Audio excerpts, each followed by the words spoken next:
terima kasih diundang di forum Zoom ini, Zoominari ini, walaupun cuma bertiga. Yang kedua, biar nggak terlambat mengucapkan selamat Hari Raya Idul Fitri, karena hari ini sudah ada yang hari ini udah ada ya? Momennya ya bukan.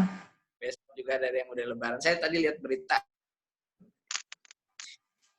Oke. Jadi mohon maaf lahir batin. Nah, terkait dengan COVID-19 dan kebijakan yang kita rasakan yang dikeluarkan oleh pemerintah dan stakeholder yang resmi, saya pikir untuk Indonesia mungkin PSBB ini adalah yang paling tepat ya.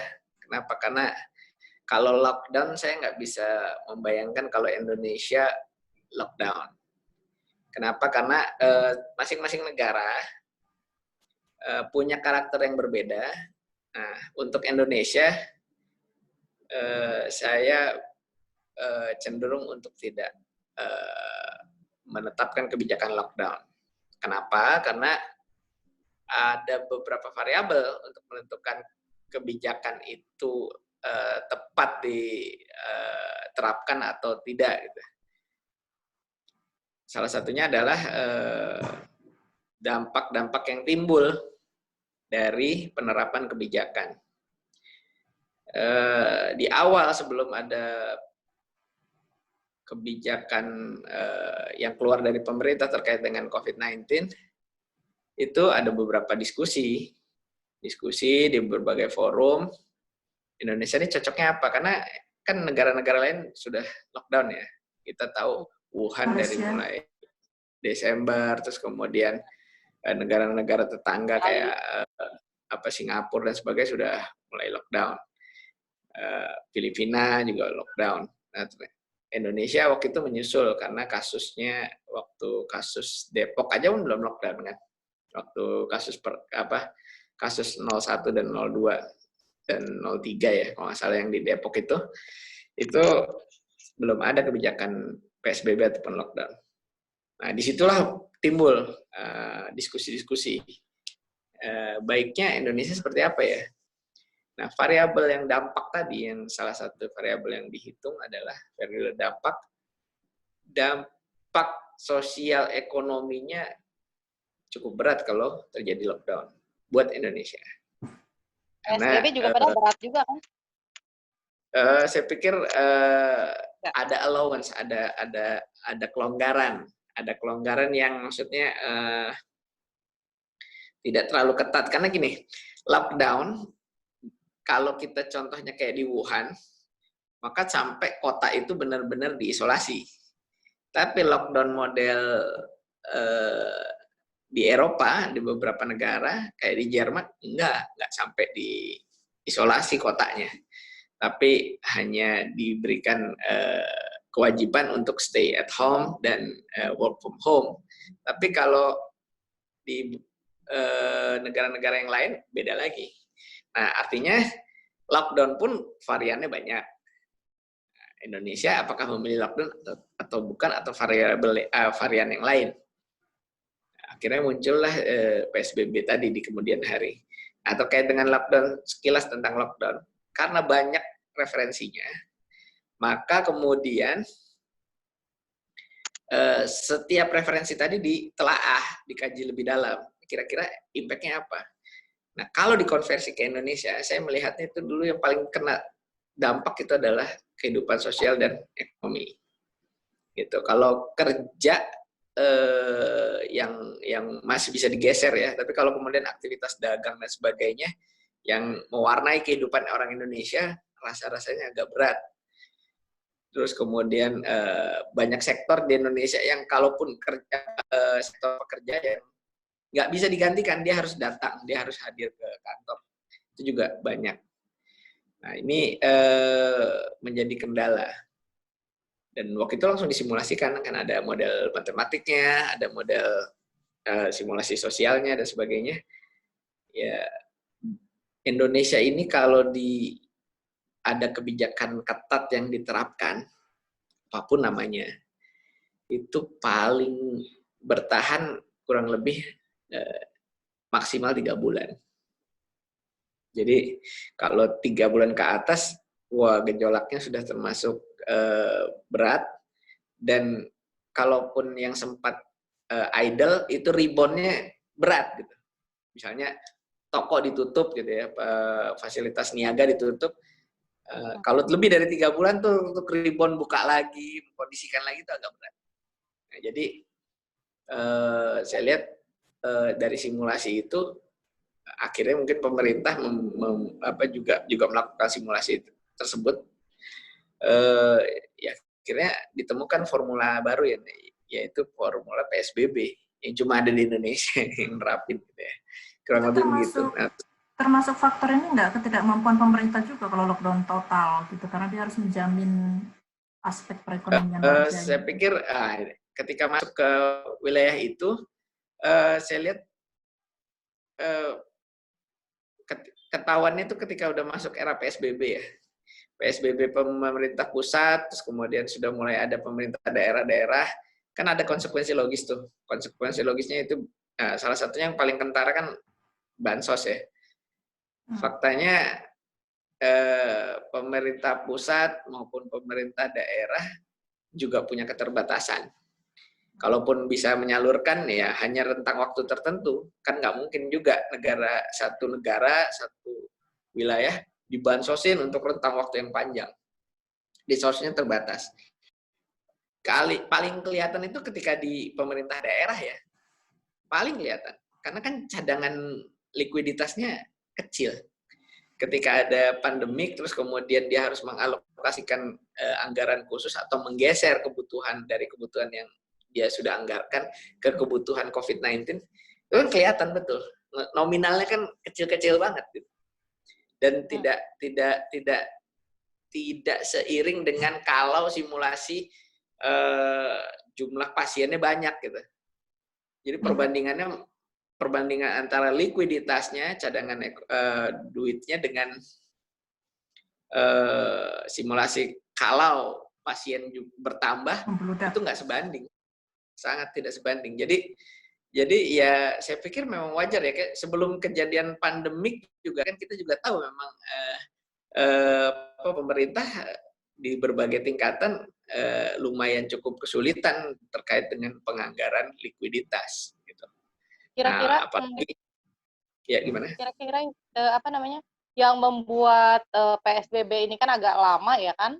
Udah ketahuan kasus, tapi juga kan masih agak lama gitu kan. Nah, kira-kira tuh apa sih yang jadi bahan pikiran gitu loh sampai jeda antara kasus dengan penerapan PSBB ya? Iya. Saya pikir pemerintah mencari format gitu paling pas ya, saya lihat begitu. Karena waktu keluar pengumuman berlaku PSBB itu kan memang akhirnya walaupun ada sedikit-sedikit perbaikan di sana sini, tapi pemerintah sudah percaya diri bahwa PSBB adalah solusi untuk solusi karantina wilayah di Indonesia, begitu kira-kira. Nah, jadi itu terkait dengan PSBB. Nah, kalau saya sebenarnya lebih melihat ketika di simulasi itu ya, terlihat betul dampak kerentanan sosial dan kerentanan ekonominya yang timbul, apapun treatment-nya. Itu di simulasi awal ya? Simulasi awal sebelum penentuan PSBB kan? Nah, sekarang kan PSBB udah mulai berjalan. Instrat udah punya data belum? Udah punya data belum? Kan itu simulasinya tuh. Kira-kira udah ada belum? Data tentang apa nih? Kalau kami ya, tentang sosial ekonominya. Evaluasi kali. Ya. Kalau evaluasi belum menyeluruh ya. Tapi kita melihat ada terkait evaluasi tentang bantuan sosial itu ada dari crawling data di media digital atau clipping media dan sosial media itu ada terkait dengan bansos efektivitasnya dan yang lainnya. Terus juga kita kemarin baru saja mengukur soal evaluasi kartu prakerja. penerapannya seperti apa. Artinya itu kan treatment-treatment yang dilakukan oleh pemerintah, stimulus yang dilakukan oleh pemerintah pada masa COVID-19. Walaupun khusus item prakerja sebenarnya bukan disetting untuk COVID-19 ya, tapi kebetulan saat ini di launching kartu prakerja itu, dan sudah kalau nggak salah sudah 3 gelombang gitu. Nah, itu juga kita udah ukur ininya, efektivitasnya. Tapi saya ingin menyoroti sebenarnya begini, Pak. Hanya ada, ya paling tidak ada 4 poin yang saya lihat terkait dengan kebijakan PSBB dan kemudian yang ramai sekarang ya, ramai sekarang itu kan new normal. Jadi, kalau yang pertama, terkait dengan kembali lagi saya soal simulasi tadi, ketika mensimulasikan soal sosial dan ekonomi, kemungkinan besar cuma tahan 3 bulan. Faktanya selama rentang 3 bulan ini kan luar biasa yang di PHK gitu ya. Seminggu 2 minggu apa data BPS itu seminggu atau 2 minggu yang lalu itu udah 2,1 juta orang yang dirumahkan atau PHK. Bahkan ada studi yang menyebutkan 2,1 juta seluruh Indonesia. Yes. Dan ada studi yang menyebutkan bahwa jika angka yang dirumahkan pegawai terdampak ya dirumahkan atau PHK itu lebih dari 2,5 juta untuk kota tertentu gitu ya, untuk kota yang padat, kota-kota metropolitan, itu bisa menyebabkan high intention criminal. Jadi kriminalitas dalam tensi yang tinggi. Nah, itu dijelaskan tuh kenapa kriminalitas bisa timbul dan sebagainya. Artinya memang masa kritis Indonesia itu atau yang relevan di Indonesia itu ya 2-3 bulan. Lebih dari itu tuh udah berat gitu. Karena udah berat atau menuju kesetimbangan baru? Saya pikir terlalu terlalu berat kalau kesetimbangan baru, karena gini ya. Belum setimbang. Ya, yang ada 2 opsi, menuju kehancuran atau menuju titik kesetimbangan baru gitu. Kalau diperpanjang. Karena kalau saya lihat gini, simulasinya gini aja. Kenapa mudik dilarang atau kadang mudik juga akhirnya ya banyak yang orang coba memaksakan untuk mudik akhirnya karena memang udah nggak punya liquid dan kemudian dia udah nggak bisa membayar beban. Jadi orang Indonesia itu pekerjanya saya lihat sangat tipis-tipis gitu ininya antara dia bisa melanjutkan hidup dengan tidak. Jadi misalnya di pegawai nih, buruh kerja. Tapi GDP-nya katanya gede. Ya, gross pendapatan ininya net brutonya kan gede. Karena rata-rata yang kayanya berarti terlalu banyak ya. Orang kayanya kaya banget kan tuh. Gini rasionya Indonesia juga tinggi gitu kan. Kesenjangan. Kesenjangannya kan tinggi juga. Jadi saya tadi kelanjutkan ilustrasi soal tadi tuh yang Jadi buruh atau karyawan yang buruh harian, mingguan yang dibayar mingguan atau bahkan bulan nggak terlalu besar. Anda bisa bayangkan dia punya gaji, misalnya gajinya 3 juta lah ya, 3 juta sebulan. Itu bayar kosannya berapa? Bayar kontrakan, terus bisa rata-rata bisa 500 ribuan, sisa 2,5 juta. Terus kemudian buat juta di Tamrin. Ya apa? Nah, ini kan maksudnya buruh yang ini ya. 2,5 juta sisa, terus kemudian buat kehidupan, terus kemudian buat anak, buat keluarga dan sebagainya. Jadi memang tipis banget yang dia pegang gitu. Kalau bicara dia bisa nabung atau enggak, hampir pasti nggak bisa nabung gitu. Kalaupun nabung tuh gimana, saya juga nggak tahu formulasinya. Tapi dengan salary seperti itu, terus kemudian dengan upah seperti itu, terus kemudian ada kejadian ini. Ancaman PHK juga. Atau misalnya tidak di PHK tapi dirumahkan, gitu. Kan sama aja, dia nggak dapat gaji, nggak dapat macam-macam. Nah, apakah dia bisa stay di Jakarta? Nggak bisa. Ya kan dia harus ada tuntutan, yaitu tuntutan bayar kosan dan kemudian makanan. Dengan balik kampung, makanya pulang kampung ya. Nah, makanya pulang kampung sedemikian rupa dia akan paksakan, gitu loh. Karena memang diminta lebih, bahkan terakhir kan yang nggak jelas nasibnya karena terjadi dirumahkan atau di PHK tadi. Misalnya ini di jalanan ya, nunggu atau diam di jalanan gitu ya, berharap bantuan orang.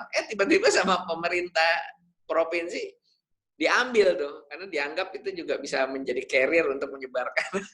Jadi repot deh. Jadi artinya dia udah nggak punya jaminan stay, dia nggak punya jaminan tinggal.